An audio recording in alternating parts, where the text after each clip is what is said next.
All right, Coach D. We're back. I still can't figure out. So when you came on initially, yours was perfect, but you thought you were looking at this from the side. Well, I'm using now you're like a little like you are you is this you on your phone? I changed my phone to straight up rather than sideways. So I've been going back and forth whether going off the laptop or going off my phone. So I'm kind of going back and forth because I felt like on Tuesday I was like a little delayed with it. Right. And for how fast he talked, I needed to talk even faster, which is amazing. I don't know if anybody could do that, but you know, Coach definitely made it happen. That's for sure. I got a great raccoon eyes going. You can tell we've been working camp all week, dude. My sunglasses rock and roll, brother. I just had you're not a sunglass guy. You're not. I just had the gigantic the gigantic what do you call a hat? Yeah. The kid said it looked like it had an egghead in the shadow. It looked like an egghead. So, well, that's what happens when you're working with first and second graders. They're extremely honest. Oh, it was fun though. It was a ton of fun.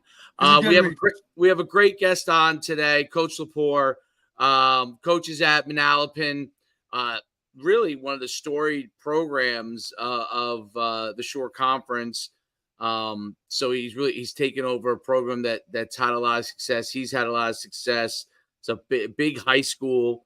Really big school, and he's a heck of a football coach. And I'm really curious to really talk to him about what it's like taking over a storied program, continue to build on that program, and all those kind of things. So, without further ado, let's bring our great guest on here, Coach Lepore. How's everything going? How we doing, man? Great to be here tonight. I'm so excited. Couldn't wait for this. When Coach D reached out to me last week, I was like, yes, let's do it. I was so excited for it. So I've watched it on Twitter. I've tuned in, and so I'm real excited. And obviously, Coach Schuman, you being a part of the Shore Conference, and at times, so it's great, man. I love it. I'm really excited to be here. Yeah, no, it's exciting to have you on. You're at a great program, like I said, a storied program. Give everybody your background as a player, as a coach, and kind of how you got to become the head coach of Manalapan. Yeah, I always tell people I was very fortunate because I grew up on Staten Island, went to Tauntonville High School. I graduated Tauntonville in 1989, and then I started coach. I knew in high school I wanted to teach and coach. I knew that at an early age. So I say I was fortunate. I went to Kane College, but I started coaching at Port Richmond High School in 1991. So going on like my 32nd year coaching high school football here. So it's pretty amazing. I've worked with some great guys. The first guy that hired me, who was like a second father to me, is Coach George. It's Joe George, who's now took over the job at Woodbridge High School. And, Coach George gave me a job in 1991. And in 1992, he took off and came out to Franklin, New Jersey. So I stayed at Port Richmond for 2 years. And then I went back to my alma mater, Tauntonville High School, and coached with Jimmy Munson. When Coach D and I were talking about Jimmy, in the past, we've talked about Jimmy. Jimmy's up at Wagner College now. Yep. I learned a lot of football under Jimmy. And then in 1997, I moved out here to Freehold, New Jersey, and I became an assistant coach, defensive coordinator at Freehold Township. And in 3 years, I took that program over at 27 years old. I was one of the youngest head coaches in the state. And I tell you, you think you're the guy or so much football until you're the guy. Hell no, not till you wear that other hat, brother. No it's doubt, like man. Right to the teeth. Like, I say now at 27 years old, I knew nothing. I knew nothing, but it was a great learning experience. I was there for 13 years total, and then obviously my relationship with Eddie Guerreri and Tom Galley, who were at Manalapan High School, and then when I left Freehold Township in 2009, I came to Manalapan in 2010. And then I actually left for 2 years and went with Mark Ciccatelli to Neptune.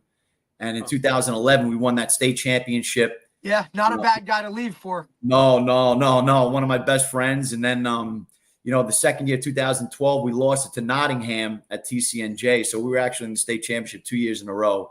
And then I came back to Manalapan in 13, and we went on some run, from 13 to 17. And, we were in the state championship. We won it in 14 every year. And, it's just, and then Eddie decided to step down in 2019 after the 2019 season. And I took over in 2020, which was that COVID year. It was a crazy year. It's a hell of a year to take over, brother. A hell of a year to take over, man. That was nuts. That was nuts. But I tell you what, you guys have coached a long time, and you coached in that year. I think there's better football. Yeah, we were at RBR that year. Yes. And then that was a wild year. That was a wild year. That was the big. Derek was saying that was the end for me at RBR. That was the end. So that COVID year, it was such a It was crazy. It was a crazy. We played a game without practicing, bro. We played a game literally with a 7 a.m. walkthrough and a 12 o'clock kickoff. Come on down, Hackensack. Like, let's figure this out. And they played the best game of the year. So figure that one out. Yeah. That's when they realized they didn't need us anymore. They said, "Oh, what are they doing? Like, next, okay." Oh my God, that was just such a crazy year. And then and then the following year, 2021. And then, been there since. So it's been a ride, but I'm very fortunate. Again, working for some great head coaches, Coach George, Jimmy Munson, Mark Ciccatelli, Eddie Guerrieri. So, had some great guys to work under. Absolutely. You've had a ton of success as a coach. Talk about what it's like, and Tottenville, where you played, that's especially when you grew up there. That was a storied program. That was the program in Staten Island for a very long time.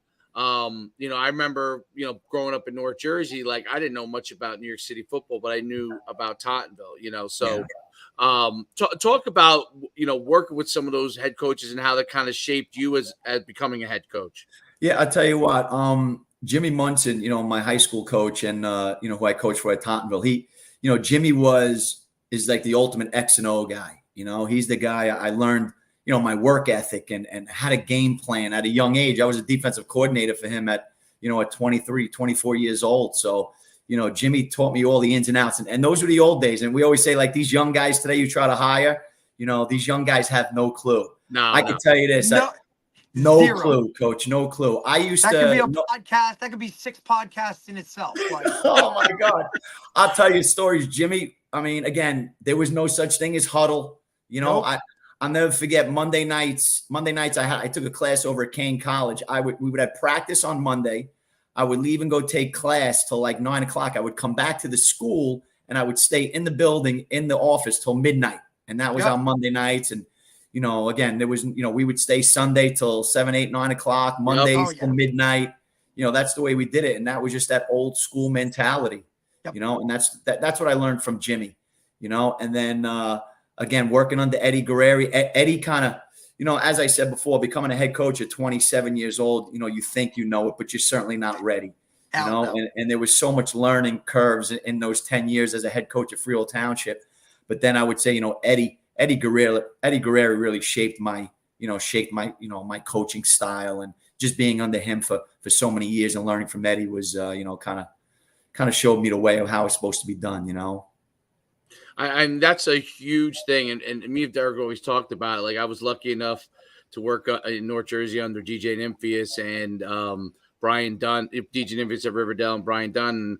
And, working under those guys, like, just like when you work on you learn so much, you pick up so many different things, and you're 100% right about the assistants today that don't really know what it's like. I mean, a DJ, he would just be like, go order the food. Yep. That's what we did, right? Like, you're going to be here. Like, listen, this, I mean, you'll know this, but we used to they used to make us chart in the beginning with pencil and paper. Like, he used to have me chart in pencil paper. I'd be sitting there, my eyes would be glazed over. Oh, my God. I can't make it through. I mean, it's like, that's what it was, though. That's part of it. That was part of minuses on your position too, right? You grade your position. I'd be there with the no, that was like part of, like, hey, that was like, hey, all right, if you want to get to where you want to get to, like, this is part of the process. Like, you got to start from the ground up and work up. You got to be the grunt, right? Like, you have to go through this process of learning and doing all of these things that suck. Like, this is the worst. Like, you think you're just going to come out here and, like, hey, man, I call plays or do something like that's not what it is, man. I loved it, but it was like you had a love-hate relationship with it. 100%.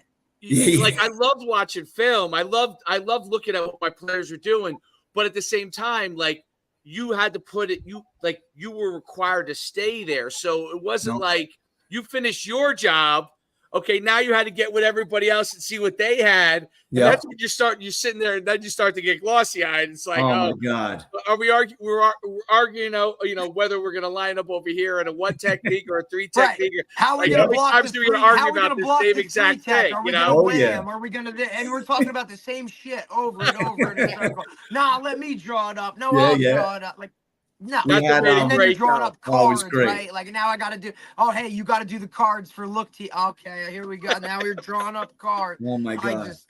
But these guys today, like hours, they really feel like because they played Madden, they can just come out here and call plays. And no offense to the young guys, I get it. It kind of you're a product of what you grew up with and what you grew. And obviously, like I know my coaches would probably all be in prison, but like I still wouldn't like what I mean. I wouldn't trade it for the world. Things evolve, things change, and if you don't adapt, like now you're on your own. Hey, you know how many years I worked for free? Oh, it's amazing. Like these, that's, the young kids today. That thing. Like, you ask if they want to coach. Like, how much am I getting paid? Exactly. Like, what's my stipend? Paid? Like, paid?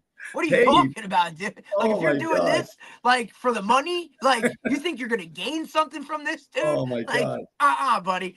Don't even try and work it down to see what you get per hour, because you'll really jump. It's 5 cents, maybe not pennies. Even. Yep, penny. I'm probably in the negative with tolls. So. Talk about, and I think it'd be great to hear how talk about how it was and it really, like, when you first started, especially as a head coach, is at 27 years old, which is really, I mean, it's amazing. Like, I think that's unbelievable. I think when I was head coach at Southwark, I think I was 30. So I mean, 27. Like, I think that might have been my first or second year of coaching. Like, it was.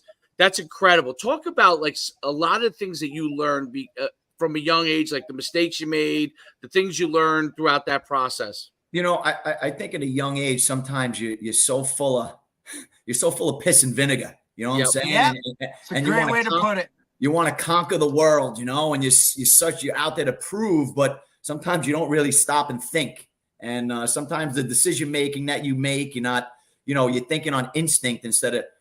And again, that's what I learned the most from Eddie, and I'll tell you one of my big flaws, I think, as a young coach, you got to have conviction, and I think sometimes we get caught up in, and as young coaches, we do this. And I've seen guys that have done this before, 1 year you're in one offense, the following year you're in the second offense. You keep on switching, 1 year you're in the stack defense, the following year you're in the 4-4, then you're in the 5-2. And again, I think I made a lot of that, those mistakes when I was a young head coach, always looking for the answers.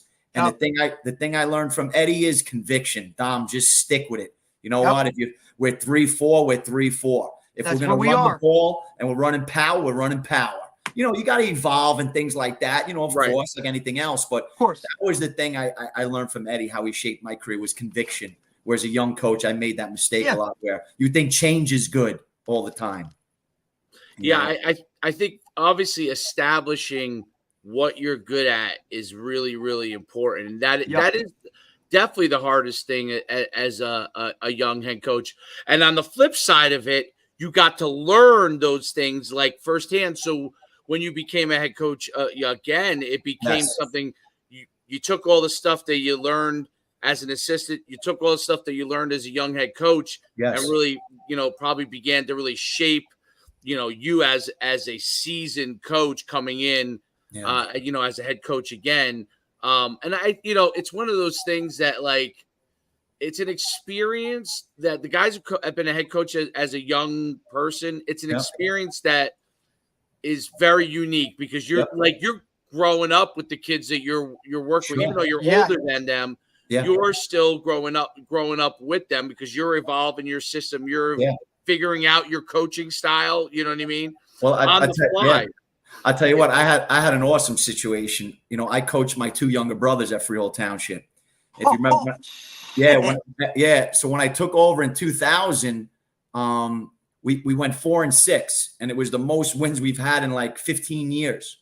And then my one brother was, as a junior, was a starting quarterback. My other brother must have been fun. Yeah, right. It was an outside linebacker. And then his senior year, my brother Paul, we go 7-3. We make the playoffs. It's the first time in Freehold Township history we make the playoffs in 30-something years. We go 7-3. So, I always say it was a pretty awesome experience to coach my two brothers, but, especially for my parents too. That's cool. That's awesome. That actually is so cool. Like you always hear about guys coaching their kids or whatever. Right. For you to coach your brothers, my one, shows you how young of a coach you were, right? To be able to do that. And then two, to be able to survive that. Nice job, man. How about my parents? Mom was pissed a couple times. Parents must have loved it. Your parents must have. Yeah, well, my dad, God rest his soul. He passed away 2 years ago. My dad was my biggest fan, but I said they had to have thick skin because they had one son who was the head coach. The other son was the starting quarterback. So I said, thank God we had success because it made it a little bit easier. That would have been brutal. You have a couple of losing seasons there, and it's going to be bad in the stands. No doubt about it. What was the transition like coming from Staten Island football to coming over a Shore Conference? What was that transition like? Well, I'll tell you what. I mean, there's nothing like it. I know you guys were saying before, Coach, you were saying about, city football and right now probably Staten Island football, next to Erasmus Hall, who's doing a tremendous job. Phenomenal. Staten Island football is the best there is right now, but you can't even compare in terms of just the fans and the morale and that was the biggest thing. When I got the Freehold Township and playing those Friday nights, I mean, just recently Staten Island started playing Friday night games, but which is actually crazy to think about, right? Because you think like city, you're thinking like, all right, lights everywhere, right? Like let's play on Friday nights, but it's just a different world. Yeah, it's pretty dangerous out there to play in the city. Everybody inside, we're playing Saturday when the lights are on. Yeah, exactly, Saturday afternoons. But yeah, that was the biggest thing, just the fanfare and. We've played some big games at Manalapan. There's a couple of thousand people there on Friday night, so that's pretty awesome. You got a great setup there too in terms of field wise. Like there's a lot of it's nice, right? Like just the whole setup itself. A lot of guys. Facilities matter. Like I'm sorry, it is part of it. Like unfortunately, fortunately or unfortunately, I've come from a lot of programs that have had amazing facilities. You're talking Mount Olive, which is I can't even explain it. A West Orange situation, like these places, and that stuff matters. And I think that's something that a lot of guys overlook. But your setup is nice. The walk-in, the track, the stands itself. You gotta walk to get to the field. Down that walk path. Yeah. Yes, the whole path. Like I just think it's really a nice, awesome setting on a Friday night. Yeah, and our administration is tremendous. I mean, Sean Curry has now taken over as principal, and last couple of years, Sean is the former defensive coordinator for Coach Najar at Sayreville. He's a football guy, and then Beth English. People. Oh, the best. And Beth English is my athletic director, and I know Beth since she's a young teacher, young kid at Freehold Township. We were together, and she's doing a tremendous job. So.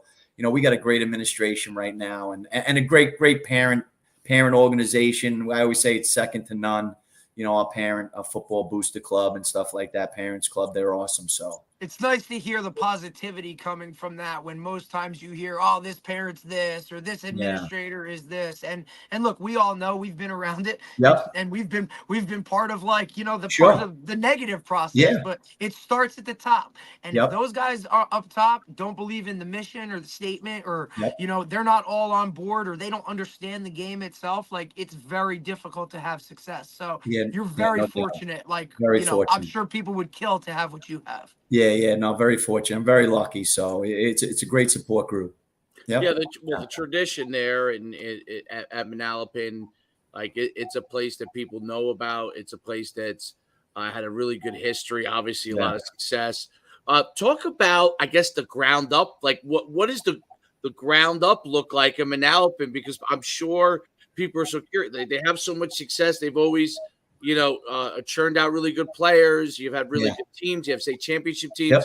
What is it like at the junior level all the way up to you guys? Well, again, that's something, we take a lot of pride in it. And I always tell people, when I have the opportunity, very fortunate because coming from Freehold Township, when I was there, the Pop Warner splits between borough and township. Right. So it's hard to get some consistency there. And at Manalapan, we're very fortunate. We got the AYF right across the street. I got guys in that organization that their sons have played for me. So right now we got a great we got a great pipeline going on right now between us and the youth level. And, you know, I do a lot of camps with those guys. I do clinics with those coaches. So you're very right hands-on. Yeah, it's very hands-on, coach. Very hands-on, and it's just a great situation right now. A lot of support, and that's important, right? Because look, you're a big town. There's a lot of talent. So you know what? Like those privates are going to look right there. Yeah. No, and, you know, no doubt. Look, no doubt. You got and if you're not. Look, if you're not having success, if you're not doing the right stuff, like those guys are going to look to go other places. And for the most part, Coach, I think you do a fantastic job of keeping your kids, like the ones that look. We know the ones that are going to want to go, and it's not even worth the thing, right? It's not even worth the press. But I just think you do a great job of keeping your kids that, you know, are going to be Manalapan guys. I think it's something that's so underrated right now. It's something that I've been on both sides of it. You know, being up north in the Big North Conference with that, like you're just looking at guys taking people all over the place, right? And I just think you do a really good job of allowing those kids to see, hey man, you can come here and do the exact same thing as if you went elsewhere, and you could do it for free with your friends, with the school your dad went to, all that kind of stuff. Like, I think that's extremely, like, you just do a great job with that. Coach, I appreciate that, man. I really do. Because I know it's a hard gig. It's a hard gig. It's really hard. It's not easy. And it's something that within these, you know, recently it's the newest thing that we got to get done, right? It's the new thing that we got to handle or look at, because, you know, with that new transfer rule, guys are just looking to go. No, absolutely. You know, so yeah, no, and I'll be honest with you. You know, in those middle years between, like, you know, 2011, 12 up to like 17, 18, you know, I think we got a little complacent. Eddie and I talked about it, and I used to tell Eddie, and then all of a sudden, you know, you start losing that kid, you know, that one or two kids. And I told Ed, I said, Ed, we really got to start to bridge this gap. So the year before 100%. he left, you know, in 2019, we started with the camps. And then when I took over in 2020, that was the top of my priority list. I said, we have to bridge. You got to be interactive, right? You got to be hands-on. You can't just, like, you know, shoot an email, hang a poster. No, you can't just show up to a game one time. Those guys need to know who you are, what you're all about, 100%. And not so much them, mommy and daddy. Like, mommy and daddy want to know, like, so what's this high school coach about? What do they run? What do we do? Right? Like, is it the same thing? I think that's hands-on is like the way to go. No doubt. I spend as much time down at the AYF practices than I do my own practices in camp. You know, I'm there all August. I'll be there a couple of nights a week. You know, I'm with the guys. They text me, you know, during a week, you know, and, you know, again, I bring those guys in. We clinic, offense, defense, special teams, whatever they need. You know, it's got to be an open book, because you got to have that relationship with the guys. And like you said, the parents. That's the key. That is the key. I think the Shore public schools do a great job of that. Maybe bet, you know, because coming from originally from North Jersey, right? I remember fighting all those battles. Big North football, I remember fighting all those battles, and you know, we would win some, we lose some. And if the kid left, we'd hope we get him back. Hopefully, he was starting, and we get him back, and you know, we could put him in a good situation. But from a situation that the Shore has done a really good job, I think, in the sense that with the AYF programs, with the coaches, and you do a particular good job, because I think, you know, as a person who's now an AYF coach with my own son, you know, that's a key part, like bridging the gap between, so they know who the high school coach is. Coach, 100%. They know what he does. They know that, you know, he's interested in the pro. I think that's such a big thing, and I think with social media, because it's so easy, like social media is very easy to post stuff. It's easy, you know, but it's really the hands-on. And I notice it because I still run, you know, run some camps and stuff.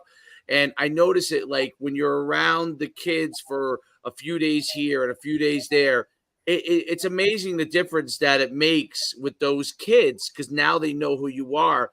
And I think, you know, you doing that in Manalapan makes a gigantic difference, because, and that's what I think a lot of, not every program in the Shore, but a lot of the Shore programs do a better job of that, because I noticed that there's a lot more higher tier players at the public school than you would have. 100%. You have like you have the haves and have nots kind of thing. Yeah.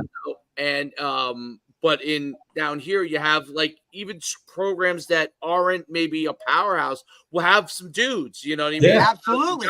Every team you play has a dude. Where Absolutely. if you're up north, that guy's not there, right? Like Right. he's at a DePaul, he's at a Bergen Catholic, he's at a Bosco, and you could say what you want about the privates down here, right? There's not as many. There's not as many. Your options are more limited. But if those guys want to go find something else, they're sure as hell going to go find something else. Oh, so, sure. Now it's a big thing. Like I say it all the time, like you have to recruit your roster. Whether it's a junior, a sophomore, a freshman, like if you like literally your high school roster, because these guys look at this transfer portal, it's like, oh wait, it's the same like college. We could just do this or do that. It's not like that, guys. Like you know what I mean? Like I think a lot more parents and kids need to be educated on the way the game is now and these rules that just come out where they hear like, oh, I can just go wherever I want. No, it's not like that, dude. Yeah, no doubt. And Coach Schuman, you said it before about the kids knowing you. Like that was always my number one thing. I want those kids, by the time they're 5, 6, 7 years old, that's Coach Lepore. I want to go play for that guy someday, and that's always been my thing. Though I want those kids to know who I am, and I do those clinics during the winter. I do those couple of clinics now in the summer. And I'll tell you what, it's funny. I did like 3 Saturdays in June. And then the last Saturday, we have the bracelets, like Manalapan football bracelets. And I had about 100 of those made. And I hand them out to the kids. I mean, it was like friggin' Christmas, Those kids They so excited to put that anything. wristband on, but I mean, those are the things that we got to do. They're not taking that exactly. And that's what I told them. That thing don't come off. No, that don't come off. But those, that's what you got to do. Kid, it's funny, and you recognize it, which is great. Like I saw this for the first time, and we do this now, like with the little kid camps that I run. But I saw this for the first time. I saw Brian Dunn do this when I'd been a coach for a long time. Yeah. With Nympheus at Riverdale, and then I was a head coach a couple of times. And then when I was back as an assistant with Coach Dunn, I worked his youth camp, and I won't say what he charged, but he charged it. He's an Ultrapan, so let's put it like that. He's able to charge a little more than everybody else. You're going to show up with more kids. So, but he did this thing. He did this thing that I do now, which I thought was just amazing. So he would have, at the end of camp, like the groups you're with, he'd be like, all right, give me 5 or 6 MVPs, I'm like, 5 or 6 MVPs? And we had 6 it's like MVP, right? player. We would be going and we'd be having like 10, 15 MVP, he had like 100-person camp, 10, 15 MVPs. Yeah. Every 20 MVP, every camp. And he did these and he had like a little prize box and they could pick prize. And I just thought, I was like the light bulb went off. And I saw how those kids would look at, the young kids would look at it. And even, I'm telling you, even 11, 12-year-olds, you know what I mean? Right. They loved it. And I was like, if I ever am head coach again, and I'm doing that kind of, even now, I'm not a head coach, I'm running camp, and I still do it because the kids, their faces light up, and they all, and you know what? And that, obviously that means the parents go, and they love it. They enjoy it's kind of like, it's very simple and easy way to help the kids understand how important football is, right? Yeah, no doubt. You worked really hard. Yeah. Here's something for your hard work. And like you said, it doesn't matter if it's a little band. It doesn't matter if it's a T-shirt. It doesn't matter if it's a pat on the ass. Like they love it. Like anything that shows them like, hey man, I'm recognizing your hard work and I'm really and you're doing a great job. So here you go, bud. Here you go. That's it. Be part of what we got going on here in Manalapan, and that's the most important thing. I always say, just drink the Kool-Aid. Just drink the Kool-Aid. Drink the Kool-Aid. I could be the Kool-Aid man. That's about the size I'm at now. God help us. Talk about your development, like your program. Like what are you guys doing in the summer? What is it like for the kids to be a part of it now? What are they doing right now to get you guys ready for the season? Right. Again. Things that I learned from Eddie over the years, my 13 years with Eddie. Again, the off-season program, I always felt like, that was his thing, hitting the weight room. We were always bigger, faster, and stronger than everybody else and teams that we were playing. So, we give everybody off that month of December, like most. We come back from Christmas, the holidays, New Year's, and then we're right back in the weight room. So we're in the weight room 3 days a week. And then, once the Meet of Champions is over, we can start throwing the ball around and, we start getting ready for 7-on-7s. And, we were at Monmouth a couple of weeks ago. We have the All Shore one on a Tuesday at the rec, at Manalapan Rec. And then we do one in the district. So those are the 3 7-on-7s we do. But right now, then I give them the week of 4th of July off. That's like one of our dead weeks that we got. That's a good move. That's always a good move. I think always go, especially when it falls on especially when the holiday falls in the middle of the week. It's the middle of the week. Just go do your thing. We'll be back hitting it hard. We got time. Exactly. Yep. You know what, Coach? I just think it's one of those things where, every sport has become 12 months out of the year now, which is kind of insanity, right? It's so different than when we grew up, where, we played in the season and then in the summer you were being a kid, now it's baseball, lacrosse, soccer, basketball. It's just so, everything is 12 months. So, insane. That's another thing, like, Coach, going back to what you were saying before about being a young head coach. At 27, I didn't want to know that. You know what I'm saying? I didn't want to share my kids. Like, I was like, no, you got to be a football player. But as you grow up and you mature, it's like, it's a battle you can't fight. You know what I'm saying? So you got to be a little flexible that way. So we go 3 days a week now. We go Tuesday, Wednesday, Thursday. I stay away from the Mondays and Fridays just for that. Smartest move ever. That's a seasoned coach who knows what the hell's going on, especially living down here at the shore. Fridays, no doubt, Coach. No doubt that was the first thing one of the first things I changed, that I said, we got to stay away from the weekends, not just for the kids, and the parents, but for the coaches. We need I need to breathe too, man. Like I need a little bit of break too. Right, we talked about it last week, right? You gotta go out with your girl, and you gotta go to dinner and 100%. Happy wife, happy life, bro. No we doubt. Ain't trying to kill. Like they know what the season entails, but Absolutely. This is a little bit where you could, there's you're also it's important. Like you are important, and then just show your players, like ultimately, guys, like there's more to life than football. 100%. And at the end of the day, we're trying to produce great young men, right? Like we all want to we want to have every player go on and play. Absolutely. Some of them don't want to do that. Yeah. So at least develop them as young men and kind of show them, look, man, like this is the way to go. There are certain priorities. Yes, I want you to love football and be all about it. But also at the end of the day, like this is life. And like I want you to become good men too. Yeah, no doubt, Coach. That's number one. Ultimately, that's what it comes down to. Right. The winning is great, and you love winning the championships, but it's about developing those young men. That's the most important thing. That's huge. Yeah. Yep. And then football's not the only thing that matters in this world. Sorry, guys. What conversation is this? Eric, am I supposed to start crying over here? You handing me tissues or something? What's going on?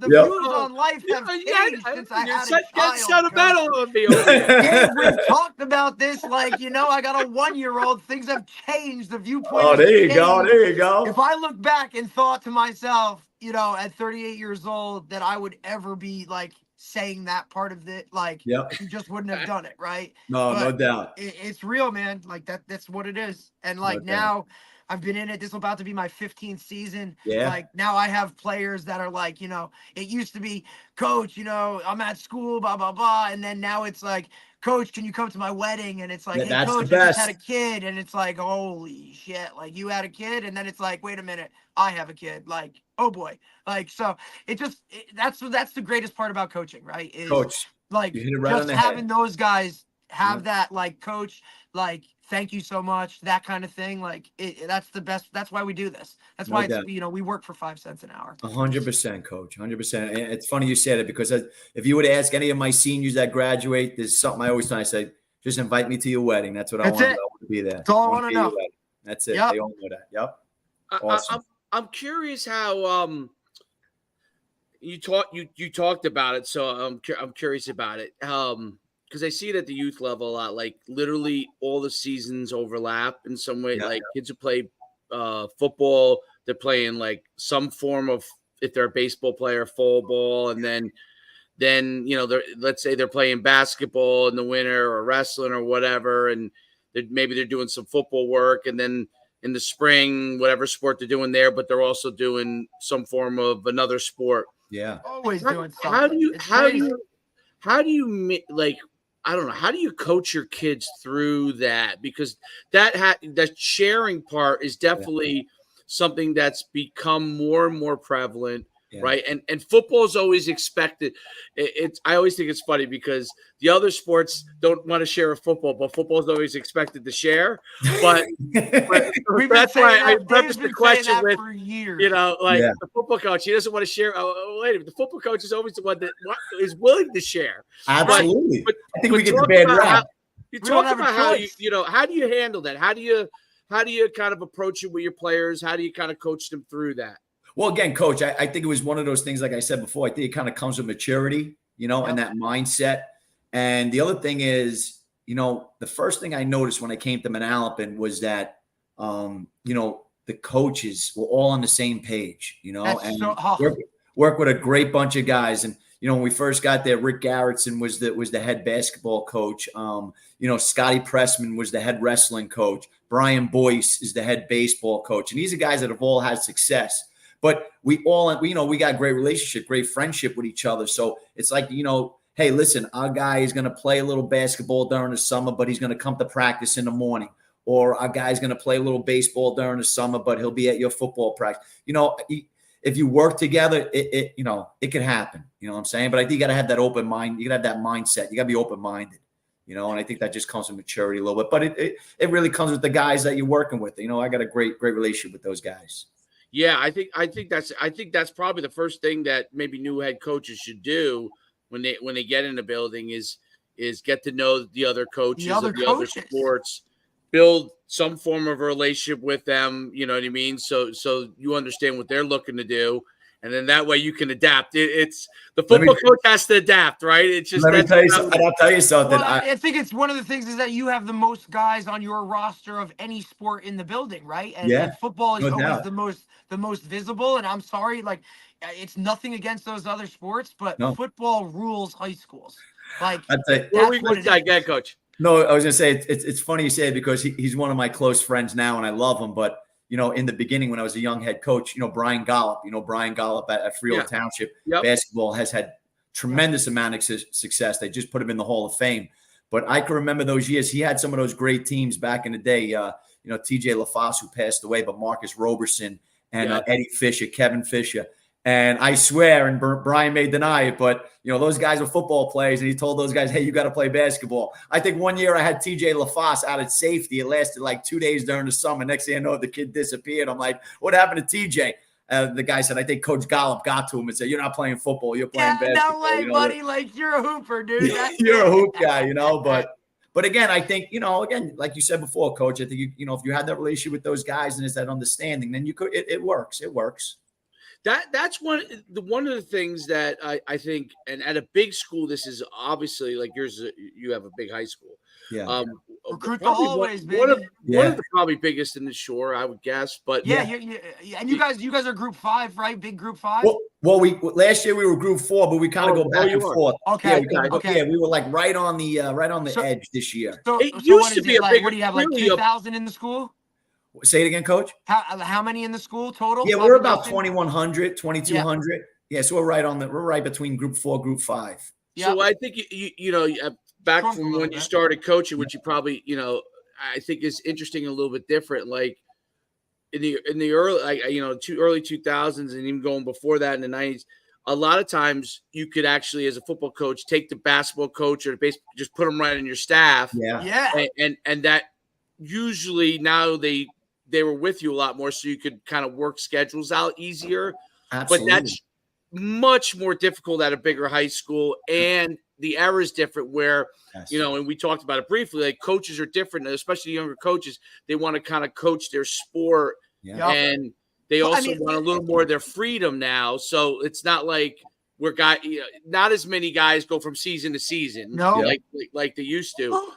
So it's harder to just say, hey, come on my staff. You're lacrosse coach. It's not like people think that's what you do. It's not always a slam dunk. Sometimes you're able to do it. Yeah. Sometimes you're not. Talk about how you bring your young coaches along, because it is we laugh about it, but it's an important thing, because obviously they're critical for for your staff as you continue, to get older and older as a coach, even though you're in phenomenal shape. I wish I was in the shape that you're in. Shit, Okay. like that's something too. If the anybody hell, continues to look like he's 30 years old, dude, it's you. I don't know what the secret is. Maybe you're eating the grass off the field over there because it's great grass, by the way. Like, field, but like, come on, man. Like, when you do your Manalapan football calendar, like, what month are you? Like, this is ridiculous. My girlfriend keeps me in shape. She's a shit, man. She's a bikini model too. So she got. Coach ain't stupid. He knows what he's doing. He knows what he's doing. That's that Staten Island. That's right. The Staten Island game. That's it. She's a Staten Island girl too. She's a Staten Island girl as well. There, man. Like there it is. She's a Staten Island girl as well. So shit, I ain't messing with her. She'll whoop somebody's ass. Oh yeah, she's a black dude. belt. You don't mess with Staten Island girls. Yeah, she's a black belt too. So she's pretty tough. Coach, come on, man. You're just rolling down the list here. Like check. Like, I don't know, but that's awesome. Talk about how you develop those guys. Talk a little bit about that. And it's funny, Coach. You said it before about lessons learned as a young head coach, and I'll tell you, when I was in my late 20s, early 30s, I wanted to do it all. You know what I'm saying? I wanted to have control. And again, that's a mistake that I made as a young coach. But I can remember specifically, I think it was about 2006 or 7, and I had 3 young guys on my staff. A couple of names you might recognize: Mike Gator. Mike was a Hall of Fame kid at Manalapan, right? Great player. Mike Stoya, right? Mike Stoya is now the AD, right? Mike Stoya coached me. Mike Ferrando. Mike Ferrando's a North Jersey guy, and Mike's now a phys ed teacher. Those guys were fresh out of college, and Coach No Lie. And I just felt like, what can these guys do? What can they coach? Can they coordinate? They can't. So I did the offense, the defense, and the special teams, for about 2 years. And I tell you, it was a lot of work, but. That took a couple of years off your life. Yeah, it did take a couple of years off my life. But it was one of those things where, I just felt like I wasn't sure if they were ready. But again, I think that came with youth. And I think you got to trust your guys. You got to learn to trust a little bit. That's huge. And I think that comes with maturity. But, I think developing those guys, you want to see them work. You want to see their work ethic, and watch them grow and progress. But again, I just think it's you got to give guys responsibilities. You got to give them jobs to do, and you got to let go a little bit. That was one of the biggest things I learned. You got to let your guys go. Hard. Yeah. They're going to make mistakes. They're going to fall down. They're going to fall on their face. You live and learn. So, I mean, shit. So do we as quote unquote seasoned coaches. We still mess up. We still do shit that, what are we doing? Like, no doubt. It's kind of part of it. If anything, it's like, a little bit of responsibility here. Okay, look, he can handle that position on his own. Okay, next time. Look, he can handle that. Maybe that special teams, maybe one of them or something. He can be a box coach. Can he go up in the booth, right? Like there's so much to like with assistant coaches in, I mean, look, I always said, like, you got to coach your coaches, that's 100%. The most important thing because especially now these kids, like the kids see right through your bullshit. So if you got a coach that's just out there, rah, woo, woo, like, just to wear the polo, they're going home saying, coach doesn't do anything. Like anybody can give, like I can give anybody 10 minutes of individual and they can figure out what to do. Now, is it coordinated with what we are doing collectively? I think is one of the biggest parts. But I mean, I was always a firm believer in when you're with those young guys, a little bit of responsibility at a time, let them kind of earn their way into it. And then 100%. Eventually, like now they're drinking your Kool-Aid. Yeah, no doubt. And I think that's what you got to do. You got to give them a little freedom. They're going to make mistakes, but you got to you got to trust your coaches. You got to trust your coaches. That's the, I think that's, for me, as and I think a lot of head coaches, the hardest thing is and maybe you could talk a little bit about it. You have a view of how you want things to go, right? And you kind of, and then you give it either maybe whether it's a coordinator or you're giving a role to a guy, and you kind of translate that to him, and then you're trusting him to do that. Talk about what your expectations are of those guys. Meaning, yes, they're going to make mistakes, right? But what is it that a young coach can do that earns your trust, that you're like, hey, even though you make mistakes here and there, you're on the right path? What is it that a young coach can do? I think the most important thing is with me is loyalty, right? So loyalty, they got to be loyal to you. They got to be open-minded. One of the first things I learned as a young head coach, you got to be open-minded. Don't be so closed-minded. Communication to me is the most important thing too. You got to be able to communicate with your coaches. If your coaches could communicate. But again, I think it's one of those things where they got to show you, they got to prove to you that they can do it, that they could do it. The work ethic is important. Like I said before, one of the first things I learned from Jimmy Munson was work ethic, putting in the time. If you're walking off the practice field and you guys are walking into the office and that young assistant is walking to the parking lot and walking to his car, Yep. I mean, that's not going to, that kid's not going to make it with us. You know what I'm saying? That's not going to fly. So I think work ethic. Some of those guys, like if there's a guy that you think is pretty talented, but I do think that a lot of the younger coaches may not yet understand, because if we grew up a little more old school mentality, that was kind of, we grew up with 3-a-days for God's sake. Totally different type of game. Absolutely. Yeah.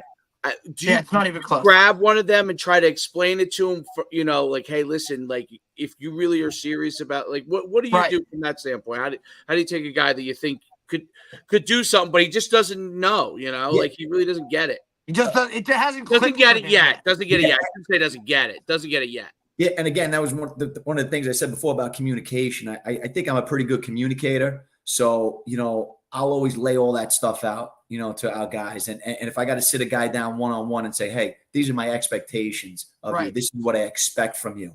I think it's hard sometimes to take a guy, sometimes a young guy, and put him right up to the varsity. Maybe got to let him go coach the freshmen, let him be around the kids a little bit, let him learn. I think a guy's got to grow. He's got to grow in that. But, there's like that mold that you want him to be, and I think he's got to be open-minded. He's got to accept it. If he's not accepting to it, you get a good feel. That's another thing I always learned from Eddie. A good head coach, a head coach that has a good pulse of his team, right? So Eddie would always say, I know the pulse of my team. So that's huge. I'm always kind of that way. And again, took that from Eddie. Like I know the pulse of the team. If you trust me and you listen to what I'm telling you, I'm going to lead you in the right direction. I think what your very first statement too, like loyalty.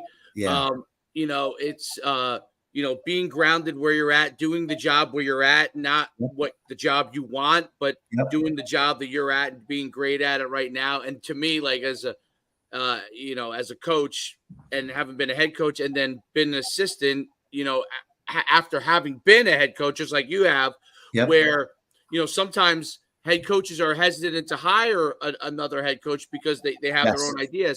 But I always would tell guys, hey, listen, you're the head coach. Yep. I'm going to be your best asset because you're going to be able to – I'm going to work really hard, but I'm also going to be a guy you can rely on and ask questions about things that you might not be able to talk to other guys about because I've been a head coach. You know what I mean? So and I think that the things that, that loyalty, showing guys – head coaches that you're loyal to them. Yes.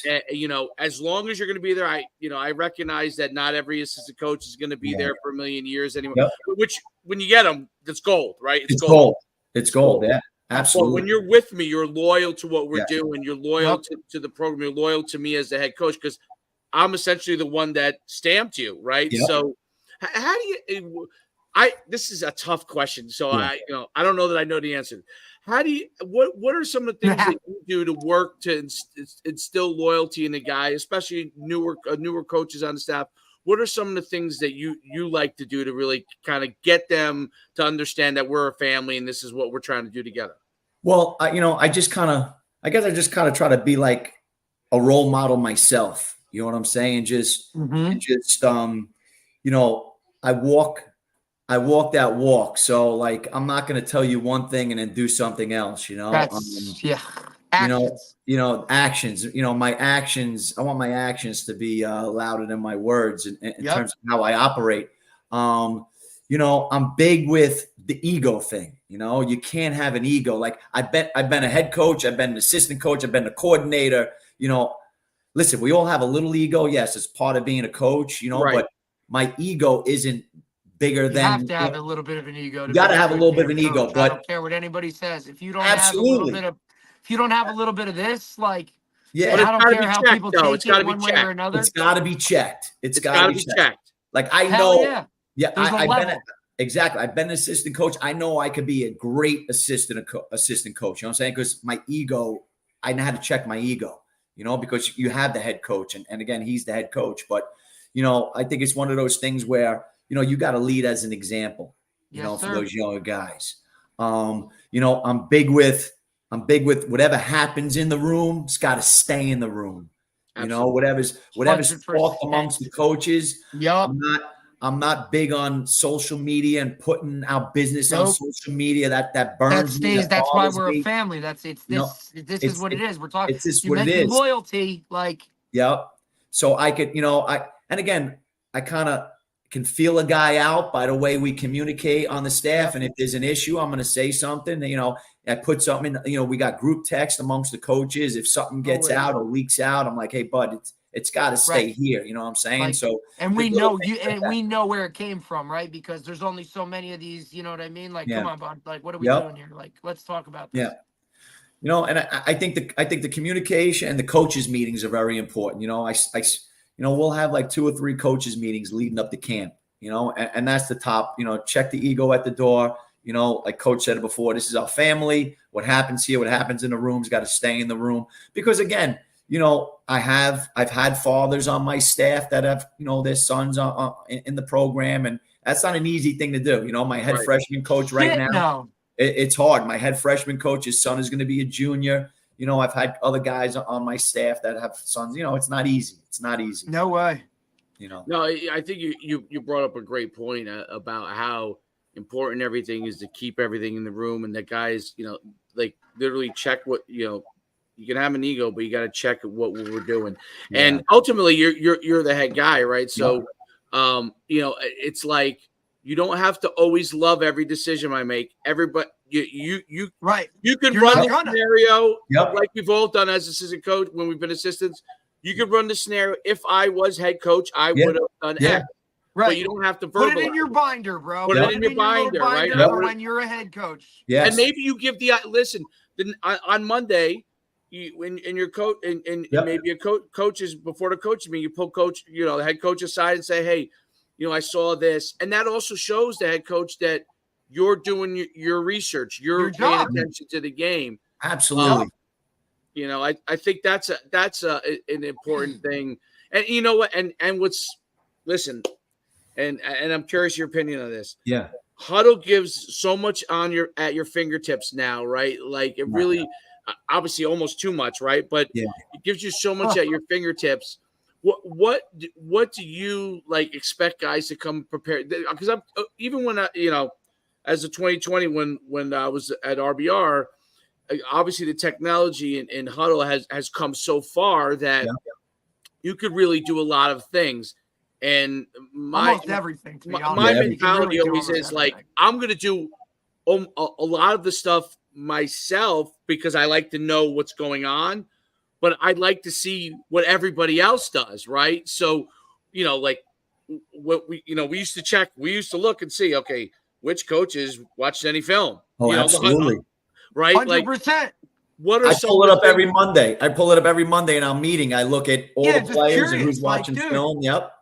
Right. Yep. And even with coaches, it's like, hey, it's like, okay, you know, you're watching a football game on Sunday, okay, because maybe you're not coming in as much as you used to, but you should be looking at film. And if you got 0 hours looked at, then, you know, if you're given a suggestion in a meeting, you probably should keep your mouth shut because you have 0 hours film on.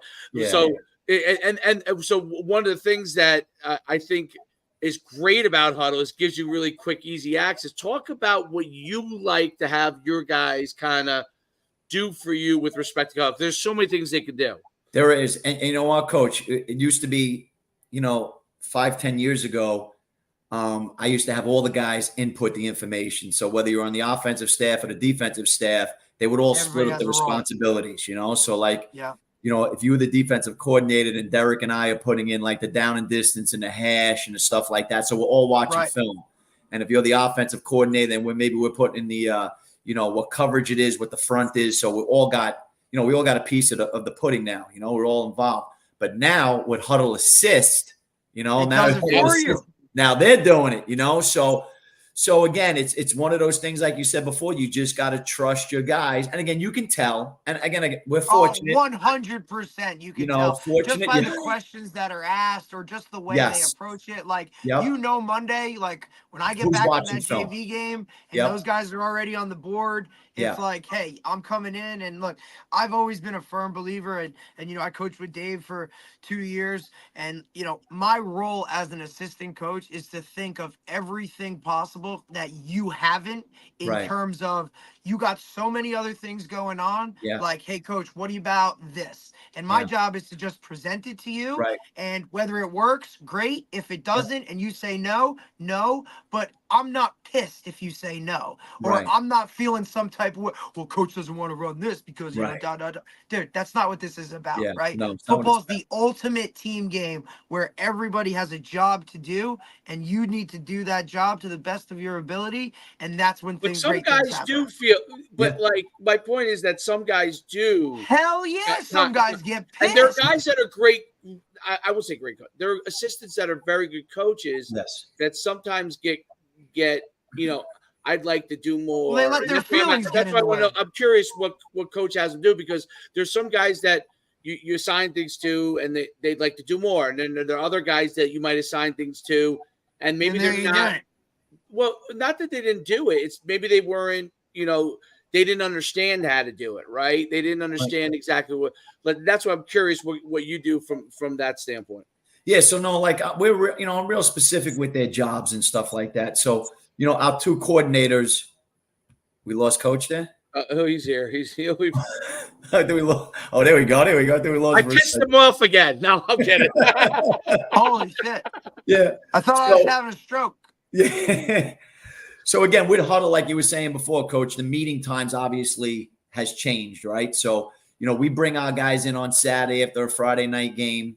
We'll watch the game film with the kids, and then, we'll lift, and we'll get the kids out of there, and then we'll stay as a staff probably till about noon, and then everybody goes home, and then, we start watching film. And again, it's one of those things, as as years have gone on, you got to expect that everybody has your film, right? So, if you played 5 games, you have 5 games. If you played 10 games, you got 10 games, right? So don't ever think that no one has your film. Everybody has your film, right? Everybody's swapping and looking for an edge, right? So, these guys go home on Saturday, and then the coordinators, they, we have the Huddle Assist. So that goes out, that comes back.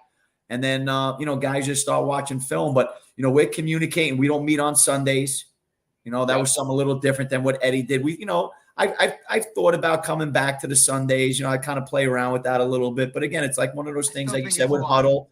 You don't have to, as long as your guys are communicating with each other all day Sunday. And that's, you got to know your staff just like you got to know your team, right? If you exactly. Need to, if you see it and you're like, you know what, I think we need to all be in here on Sundays, then you got to make that call. But, for the most part, especially hey, like you're the DB coach, like you should have a group chat with the linebacker coach, the D line coach, the DC, and the head coach, right? Offensive staff, you should have your own little gig or whatever. Like, I just feel like that shows initiative in terms of an assistant, wanting to be a part of that, right? Like, don't just show up on Monday and be like, well, what do they run? Like, I don't need to know that. Or don't tell me like what we did on Friday night.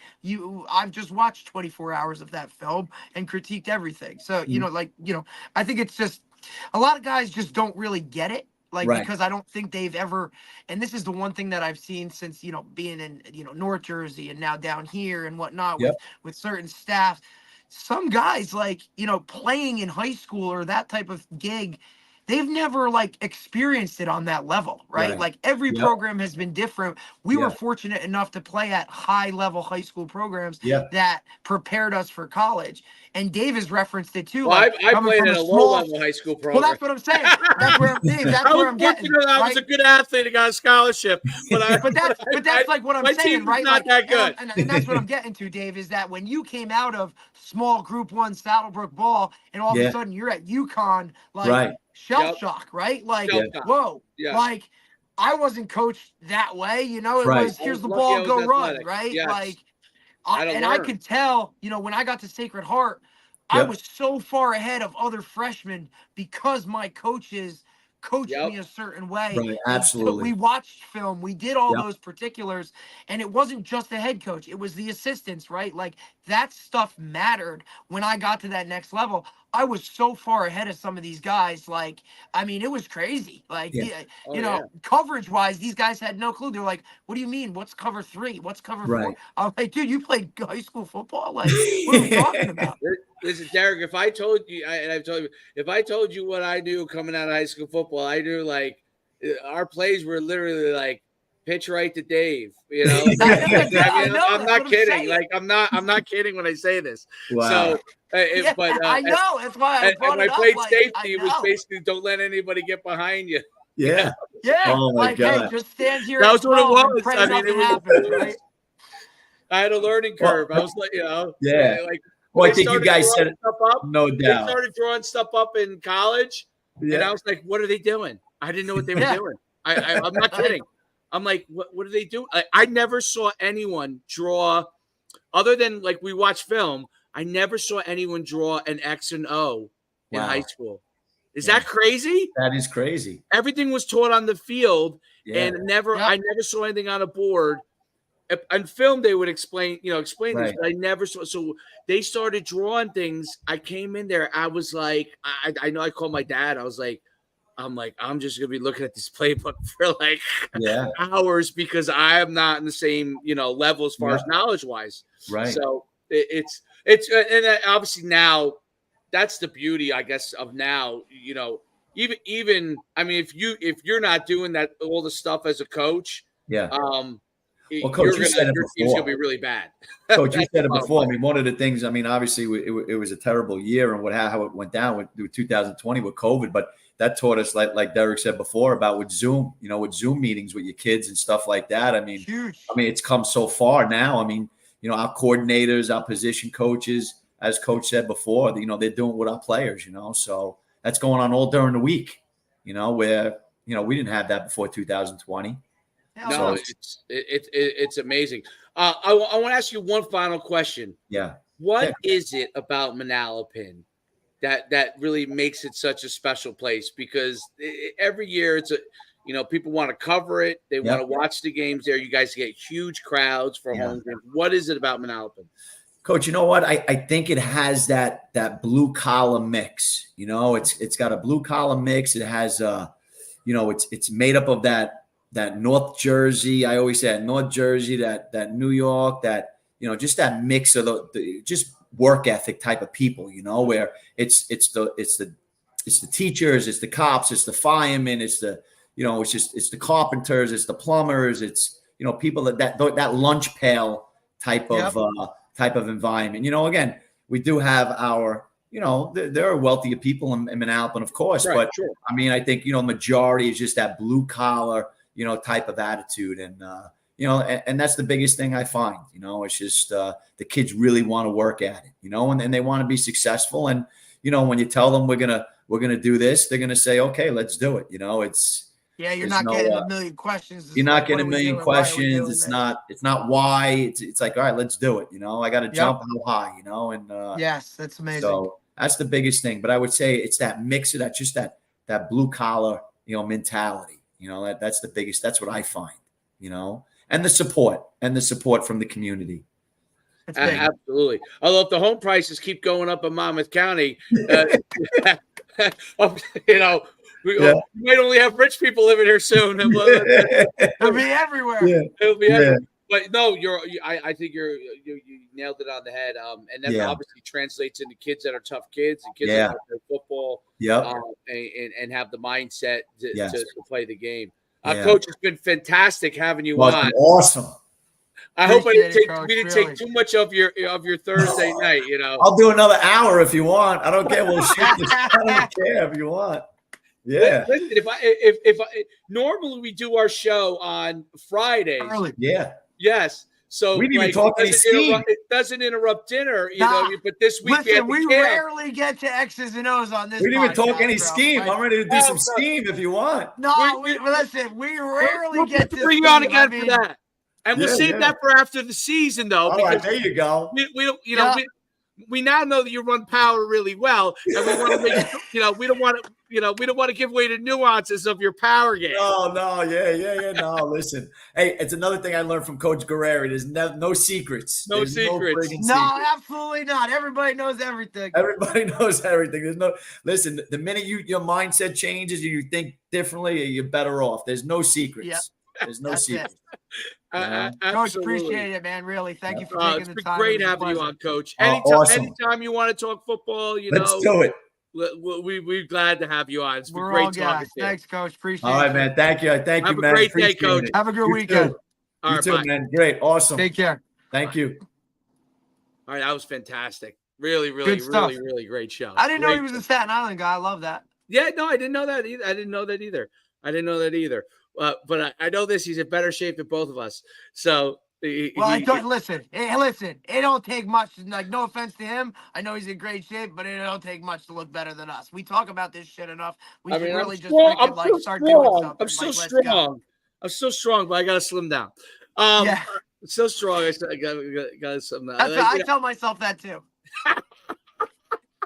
Well, that was a great show. I'll let you go get some dinner, if you haven't already. And we've had a hell of a week.